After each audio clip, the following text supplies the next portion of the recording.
இன்றே டவுன்லோட் செய்து உங்கள் ஃபேவரட் ஷோக்களை என்ஜாய் பண்ணுங்க. சுத்தமா மனசே உடைஞ்சு போயிடுச்சுடா.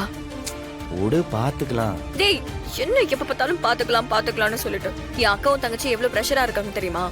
சரி பாத்துக்கலாம்னு சும்மா இருக்க முடியல மரா. உடனே ஏதாவது செஞ்சாகணும்.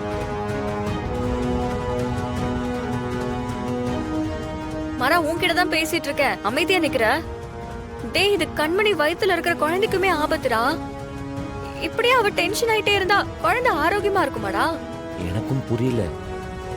ஆல்மோஸ்ட் பிரச்சனை முடிஞ்சிருச்சு. இப்ப என்ன எவிடன்ஸ் கிடைச்சிருக்குன்னு தான் தெரியல. பாப்போம். இல்லடா, இதுல ஏதோ தப்பா இருக்கு. என்ன?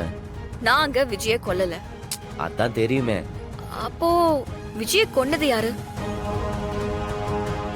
அத கண்டுபிடிக்காம எப்படி இந்த கேஸ் முடியும்? வீரா, முடியாது. ஃபர்ஸ்ட் விஜய கொன்னது யாருங்கறத கண்டுபிடிக்கணும். அது பண்ணாதான் இந்த கேஸ் முடியும். அது நம்ம வேலையே இல்லடி. நீயும் சரி, அந்த சந்திரலேகா மேடமும் சரி, அவசரப்பட்டுட்டு இருக்கீங்க. நீ கூட எங்க எல்லாரையும் பயப்படக்கூடாது, இந்த கேஸ்ல எங்களுக்கு எதிராக எந்த எவிடன்ஸும் கிடையாது, எங்களை விசாரிக்க வர மாட்டாங்கன்னு சொல்றது எல்லாம் ஓகே தான். ஆனா அந்த சந்திரலேகா மேடம் ஏன் அப்படி சொல்லணும்? குற்றவாளி யாருன்னு கண்டுபிடிக்கிற வரைக்கும் சஸ்பெக்ட் தான். அவங்க உண்மையதான் சொல்றாங்க. இனிமே உங்களை விசாரிக்க வேண்டாங்கிற முடிவோட தான் வந்தாங்க. சரி, அது என்னவோ ஆகட்டும். ஒருவேளை விஜய் செத்தது உண்மையா இருந்துச்சுன்னா விஜய கொண்டது யாருங்கறத நம்ம கண்டுபிடிக்கணும். ஏய், அதெல்லாம் டேய், அப்பதான் நான் கண்மணி பிறந்தா எல்லாரும் இந்த பிரச்சனையில இருந்து வெளியே வர முடியும், நிம்மதியா இருக்க முடியும். வீடும் நிம்மதியா இருக்கும்டா.